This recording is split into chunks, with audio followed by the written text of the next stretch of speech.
Hoy, paglabas ko nga dito sa company namin, ito yung nangyayari. Wow, bumuhos yung napakalakas na ulan. Minalas na naman tayo dahil nabasa na naman yung bitlog natin. Why, dito nga mga ka-idol ay nag-commute na ako. Sumakay na ako ng jeep. Hindi kasi ako nagmumotor mga ka-idol dahil pag malakas nga ang ulan ay sobrang abala pag ikaw ay nagmumotor. Wow, kaya ito tamang commute na lang muna. Ang mahirap nga lang dito mga ka-idol dahil panggabi tayo. Alam naman natin pag puyat ang tao ay mabilis dapuan ng sakit. Mahina ang resistensya kumbaga. Grabe, lakas ng ulan.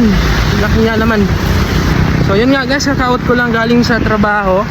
Bigla namang lumakas yung ulan. Saktong-sakto paglabas ko sa company namin ay biglang bumuhos yung napakalakas na ulan. So yun, basa. Yung pantalon ko, grabe, basang-basa. Yan po yung papasok sa amin.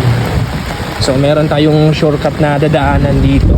Mas madali kasi dito compare dun sa taas, malayo yung lalakarin namin. So ito yung Ono.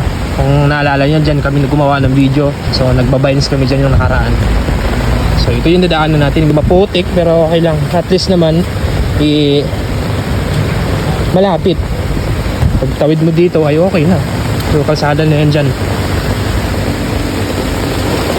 Oops. Bah, grabe ito ah. Tayo. Oh.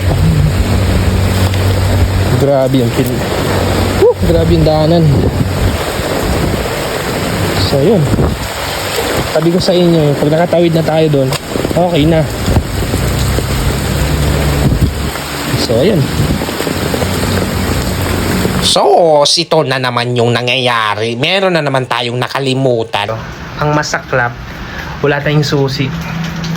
Dahil di tayo nagmumotor kasi yung susi ng bahay ay nandun sa susi ng motor ko. Nasa loob. Kaya no choice tayo, hintayin natin si Mrs. Ay, dahil nga maulan ito, magluto-luto muna tayo. Wow, yung titirahin pala natin ngayon mga ka-idol, yung sardinas na may itlog. Saan mo naman nakuha yan, Kois? Ay, napanood ko kasi ito sa TikTok, kaya gayahin natin. Sige, hala, tingnan natin. Ay, di na bali kung di ma-perfect yung luto natin ngayon. Ang mahalaga, magaya natin. Yung hitsura ba? Basta ganito yung ginawa dun sa TikTok. Di nyo naman to matikman. Ako lang naman yung kakain nito. Di ba? Tingnan nyo. Parang perfect naman.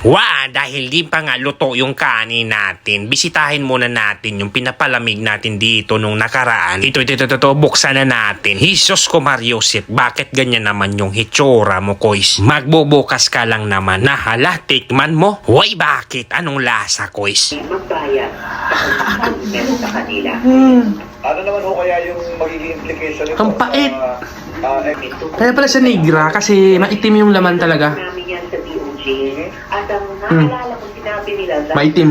investigation, maaaring may dalawang Kaya pala negra. material. San Miguel Yung una ay Cerveza Negra. proseso dito, Sobrang pait. padala